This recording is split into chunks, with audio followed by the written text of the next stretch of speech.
शेपटे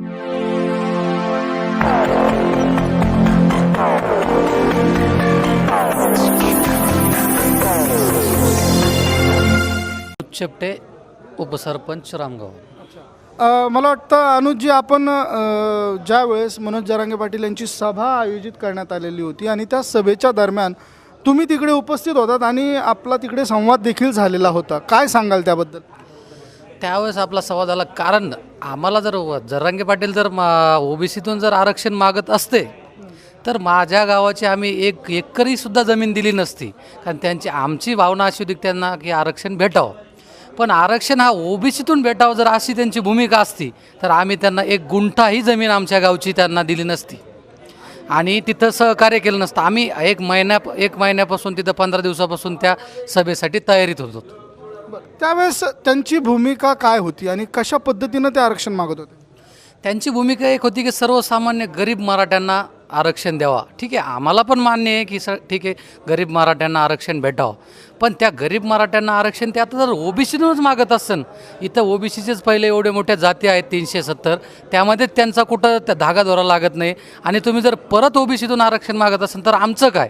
आणि एवढा मोठ्या प्रमाणात मराठा समाज आहे, तो जर ओबीसीत आला तर आमचं तर काहीच नाही, काही टिकू शकत नाही आम्हाला. आणि आम्हाला जो आज भेटतोय काही गोष्टीचा लाभ तो भेटू शकणार नाही. म्हणजे मनोज जरांगे पाटील किंवा मराठा समाजाची आरक्षणाच्या बद्दलची भूमिका बदलली आहे का? हो, निश्चितच. कारण पहिले जे आरक्षण होते, कारण ते काय झालं, जशी जशी सभा भेटेल, जसे जसे लोक येतील तशी तशी ती भूमिका बदलली. पहिले त्यांचं मराठवाड्यापुरतं मर्यादित होतं की बाबा कुणबी प्रमाणपत्र द्या, नंतर मराठवाड्यातून मग महाराष्ट्र झाला, आता सरसगट ओबीसीतूनच द्या. तर हे आम्हाला ओबीसी समाजाला मान्य नाही. म्हणजे त्यांची आधीची जी भूमिका होती त्या भूमिकेला तुमचा संपूर्ण पाठिंबा होता आणि त्या पाठिंब्यामुळे तुम्ही तुमच्या जमिनी त्या सभेसाठी उपयोगात आणून दिलेल्या होत्या.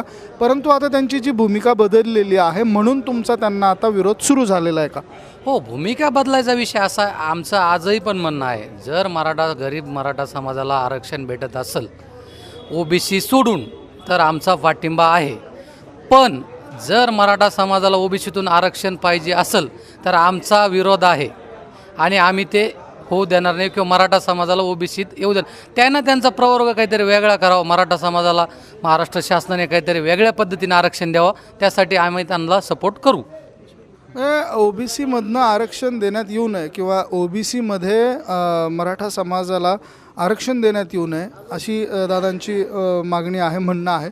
त्यांचं असं म्हणणं आहे की वेगळा प्रवर्ग करून त्या प्रवर्गाअंतर्गत त्यांना आरक्षण देण्यात यावं आणि त्या आरक्षणाची जी भूमिका मनोज जरांगे पाटील यांनी त्यावेळेस मांडलेली होती ती अशाच पद्धतीची भूमिका होती आणि ती भूमिका की वेगळं आरक्षण त्यांना मिळावं या भूमिकेत मनोज जरांगे पाटील यांनी उपोषण सुरू केलं होतं आणि त्या भूमिकेला समर्थन म्हणून दादांनी त्या सभेसाठी देखील त्यांचं योगदान दिलेलं होतं आणि आज त्यांची भूमिका बदललेली आहे. शिवाय ज्या काही पद्धतीनं वक्तव्य मध्यंतरीच्या काळात झाली, दादा मी तुम्हाला विचारेल की ज्यांची लायकी नाही अशांच्या हाताखाली काम करायची वेळ आम्हाला आली असं वक्तव्य काही दिवसांपूर्वी आलं, काय सांगाल? त्या वक्तव्यामुळे तुमचं मन कुठे दुखतं आहे का? हो, 100% दुखणार. अहो, जर समजा ज्या समाजाला हे लायकी नाही म्हणतात त्या समाजात तुम्ही मग आरक्षण मागता कशाला? जर आमच्या ओबीसी समाजाची लायकी नाही आहे ना तर तुम्ही त्या समाजामध्ये आरक्षण मागता कशाला? हे आमचं आणि त्याच लायकी मग तुम्ही त्या लायकीच होणार ना. जर आमची लायकी नाही ओबीसी समाजाची तर तुम्ही त्या समाजात आरक्षण मागता कशाला? मुळात लायकी हा शब्द काढल्यामुळे जे जवळचे कार्यकर्ते होते किंवा जवळचे मित्र होते ते मित्र दुरावलेत का? हो, 100% दुरावलेत. जो मित्र आम्ही मित्रपरिवार जो सोबत राहायचा, गुण्यागोविंदाने आम्ही सोबत राहायचो, कुठं जायचं किंवा काय जर, आज तो समाज किंवा जे आमचे मित्र आमच्यापासून दुरावलेत, एकमेकांना आम्ही बोलत नाहीत कुठंतरी. आता मला सांगा, त्यांची ज्यावेळेस सभा होती त्यावेळेस आम्ही पूर्ण सहकार्याने त्यांच्यासोबत होतो आणि आज आमचं कुठंतरी ओबीसीचं आरक्षण आज बचावासाठी आम्ही उभं राहिलो तर आम्ही आज विरोधक झालो.